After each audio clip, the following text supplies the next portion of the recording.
नमस्कार। तो आर्थिक सर्वेक्षण 2025-26 आ चुका है और आज हम इसके सबसे महत्वपूर्ण हिस्से यानी मैक्रो इकोनॉमिक आउटलुक को डिकोड करने जा रहे हैं।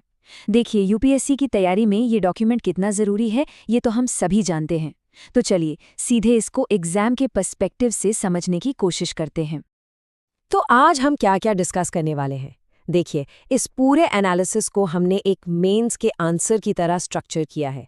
सबसे पहले हम द बिग पिक्चर समझेंगे, फिर आगे बढ़ेंगे भारत की ग्रोथ स्टोरी और उसके रेजिलियंस की तरफ।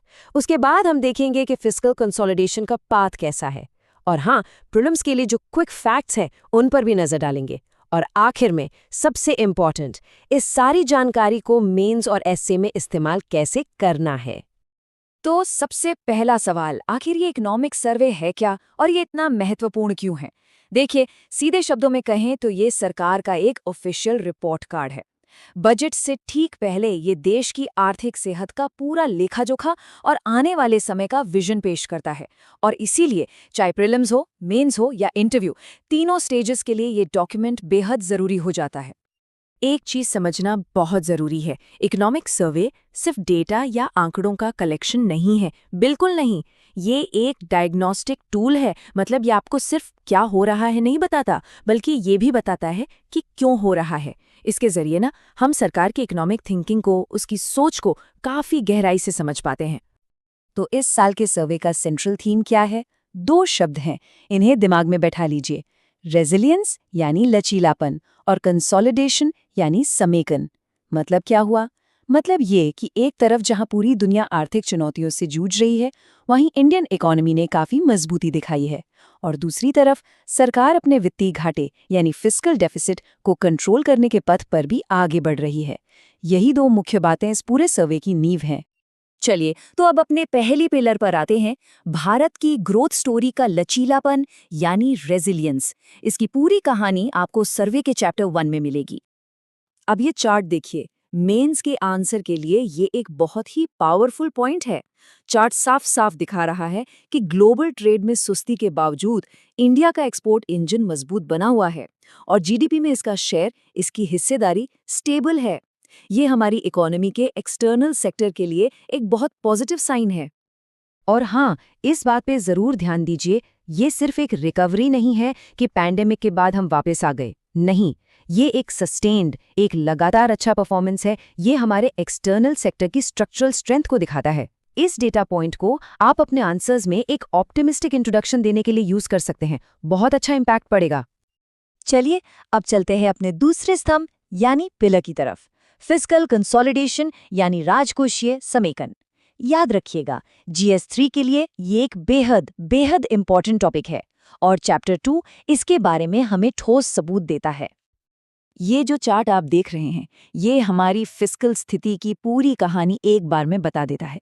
इसमें 3 मुख्य इंडिकेटर्स हैं, रेवेन्यू डेफिसिट, फिस्कल डेफिसिट और प्राइमरी डेफिसिट।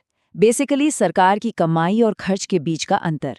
और आप साफ देख सकते हैं कि तीनों में एक क्लियर डाउनवर्ड ट्रेंड है, एक गिरावट है।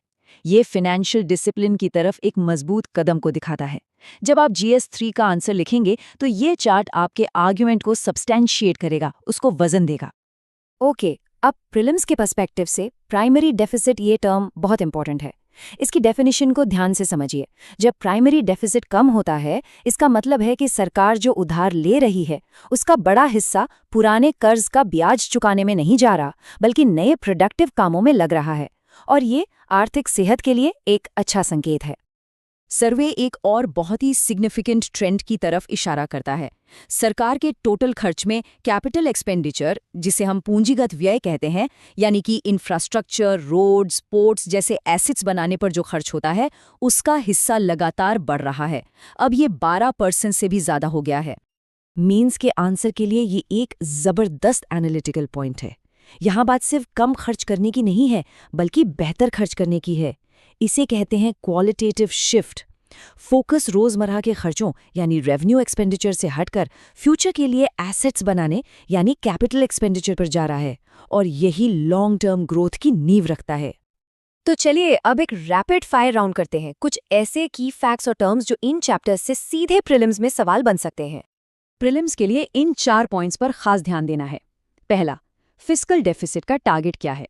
दूसरा, प्राइमरी डेफिसिट का ट्रेंड कैसा है, जैसा हमने देखा ये लगातार घट रहा है। तीसरा, इफेक्टिव कैपिटल एक्सपेंडिचर की डेफिनेशन क्या है, इसे जरूर पढ़ लीजिएगा। और चौथा, जीडीपी में एक्सपोर्ट्स का शेयर कितना है, जो कि स्टेबल बना हुआ है। यहां से डायरेक्ट क्वेश्चंस बनने के पूरे चांसेस हैं।